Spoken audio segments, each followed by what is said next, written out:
जय श्री कृष्णा। आज गुरुवार के दिन आइए सुनते हैं नर और नारायण की यह कथा। एक असुर था, दंभोदभव। उसने सूर्यदेव की बड़ी तपस्या की। सूर्यदेव जब प्रसन्न होकर प्रकट हुए और वरदान मांगने को कहा तो उसने अमरत्व का वरदान मांगा। सूर्यदेव ने कहा यह संभव नहीं है। तब उसने मांगा कि उसे 1000 दिव्य कवचों की सुरक्षा मिले। इनमें से एक भी कवच सिर्फ वही तोड़ सके जिसने 1000 वर्ष तपस्या की हो, और जैसे ही कोई एक भी कवच को तोड़े वह तुरंत मृत्यु को प्राप्त हो। सूर्य देवता बड़े चिंतित हुए। वे इतना तो समझ ही पा रहे थे कि यह असुर इस वरदान का दुरुपयोग करेगा, किंतु उसकी तपस्या के आगे वे मजबूर थे। उन्हें उसे यह वरदान देना ही पड़ा। इन कवचों से सुरक्षित होने के बाद वही हुआ जिसका सूर्यदेव को डर था। दंभोदभव अपने सहस्त्र कवचों की शक्ति से अपने आप को अमर मानकर मन चाहे अत्याचार करने लगा। वह सहस्त्र कवच नाम से जाना जाने लगा। उधर सती जी के पिता दक्ष प्रजापति ने अपनी पुत्री मूर्ति का विवाह ब्रह्मा जी के मानस पुत्र धर्म से किया। मूर्ति ने सहस्त्र कवच के बारे में सुना हुआ था और उन्होंने श्री विष्णु से प्रार्थना की कि इसे खत्म करने के लिए वे आएं। विष्णु जी ने उसे आश्वासन दिया कि वे ऐसा करेंगे। समय क्रम में मूर्ति ने 2 जुड़वा पुत्रों को जन्म दिया, जिनके नाम हुए नर और नारायण। दोनों 2 शरीरों में होते हुए भी एक थे। 2 शरीरों में एक आत्मा। विष्णु जी ने एक साथ 2 शरीरों में नर और नारायण के रूप में अवतरण किया था। दोनों भाई बड़े हुए। एक बार दंभोदभव इस वन पर चढ़ाया। तब उसने एक तेजस्वी मनुष्य को अपनी ओर आते देखा और भय का अनुभव किया।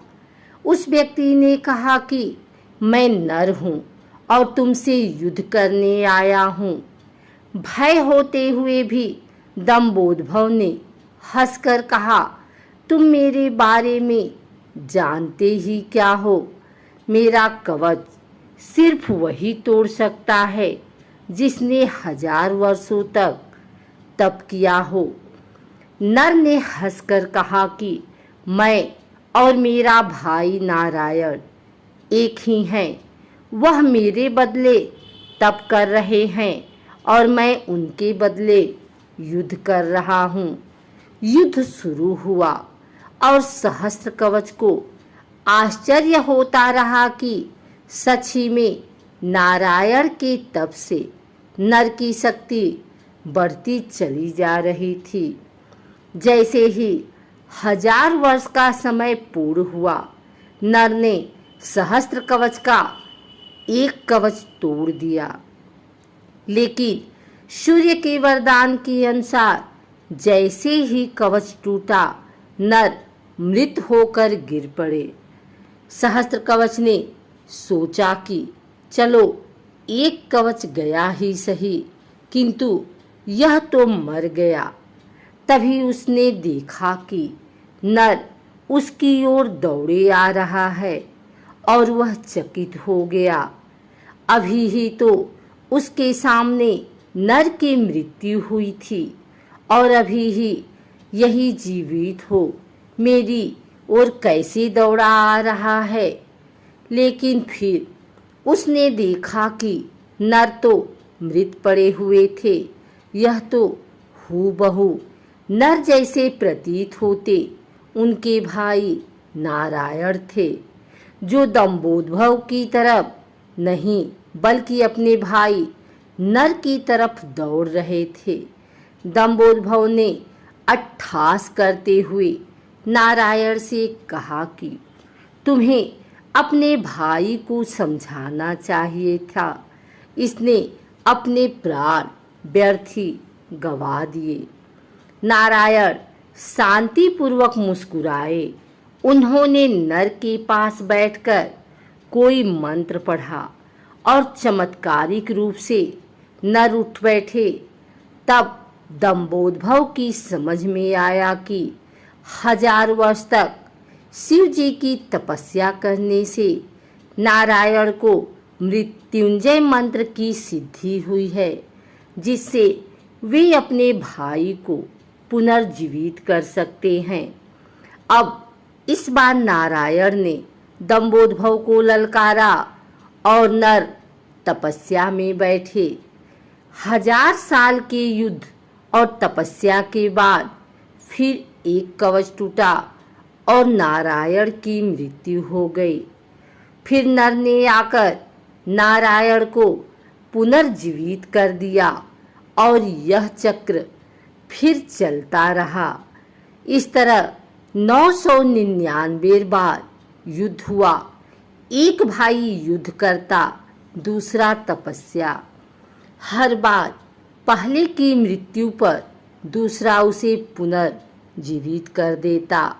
जब 999 कवच टूट गए तो सहस्त्र कवच समझ गया कि अब मेरी मृत्यु हो जाएगी। तब वह युद्ध त्याग कर सूर्यलोक भागकर सूर्यदेव के शरणागत हुआ। नर और नारायण उसका पीछा करते वहां आए और सूर्यदेव से उसे सौंपने को कहा, किंतु अपने भक्त को सौंपने पर सूर्यदेव राजी नहीं हुए। तब नारायण ने अपने कमंडल से जल लेकर सूर्यदेव को श्राप दिया कि आप इस असुर को उसके कर्म फल से बचाने का प्रयास कर रहे हैं, जिसके लिए आप भी इसके पापों के भागीदार हुए और आप भी इसके साथ जन्म लेंगे इसका कर्म फल भोगने के लिए। इसके साथ ही त्रेतायुग समाप्त हुआ और द्वापर का प्रारंभ हुआ। समय बाद कुंती जी ने अपने वरदान को जांचते हुए सूर्यदेव का आवाहन किया और कर्ण का जन्म हुआ। लेकिन यह आमतौर पर ज्ञात नहीं है कि कर्ण सिर्फ सूर्यपुत्र ही नहीं है, बल्कि उसके भीतर सूर्य और दंभोद्भव दोनों हैं। जैसे नर और नारायण में 2 शरीरों में एक आत्मा थी, उसी तरह कर्ण के एक शरीर में 2 आत्माओं का वास है, सूर्य और सहस्त्र कवच। दूसरी ओर नर और नारायण इस बार अर्जुन और कृष्ण के रूप में आए।